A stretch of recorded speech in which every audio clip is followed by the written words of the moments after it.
د کونړ ولایت د نورګل ولسوالۍ اړوند د مزار درې ارید سیمه چې څه موده وړاندې پکې مرګونې زلزلې پراخه انساني ناورین رامنځته کړ. دلته په پنغالو کې میشتو زلزله ځپلو هیوادوالو ته د عامې روغتیا ریاست په هلو ځلو د کلي په نامه یوه خیریه بنسټ له لوري د روغتیايي مرکز ودانۍ جوړه او ګټې اخیستنې ته وسپارل شوه. دغه خلکو ته ډیر زیات تلفات اوښتي دي. دغه څومره خدمات چې ته شوي دي دومره نور خدمت ته هم دی ضرورت لري په هره برخه کې، د پوهنې په برخه کې، د صحت په برخه کې. نو د ټولو خیریه بنسټونو نه مو غوښتنه ده چې د خپلو مرستو ته دوام ورکړي. د عامې روغتیا ریاست په هلو ځلو باندې د کلي خیریه بنسټ په مالي همکارۍ باندې د 2.3 میلیون افغانیو په ارزښت باندې دغه تعمیر چې نن موږ او تاسو د شاهدان یو چې د افتتاح ترسره شوه، چې په دې سره به دلته په روغتیايي خدماتو کې په کافي اندازه بهبود راشي.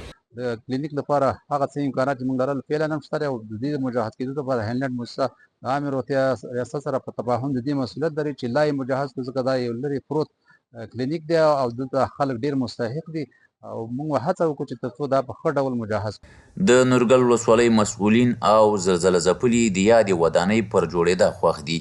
وایي خلکو ته به پکې په معیاري ډول روغتیايي خدمتونه ترسره شي.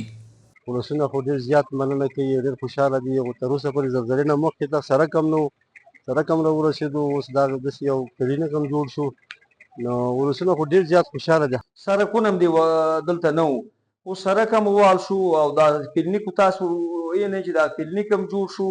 موږ ډېر خوښ یو د موجوده حکومت نه او د کارکوونکو نه هم ډېر خوښ یو او دا ډېر خدمتونه زموږ یې وکړه. الله دې ټولو له اجر ورکړي. ډېر مستعد کونړ ولایت ته راغلي دي او خاص کر د زلزله ځپلو ته په مختلفو برخو کې، په سړکونو کې، کلینیکونو کې، دغه رنګې مکتبونو کې، په مختلفو برخو کې خلکو ته کارونه او دغه کړي دي او دغه رنګې خیریه بنسټونه او عام وګړو هم د دې خلکو سره مرسته او کومک کړی چې موږ او تاسو وینو نن د یو کلینیک د افتتاح شاهدحال یو.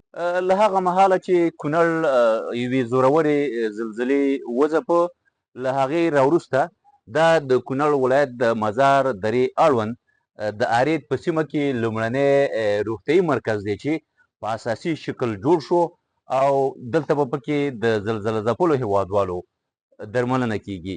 محمد ناصر ملنګزی د افغانستان ملي ټلویزیون، کونړ نورګل، مزار دره.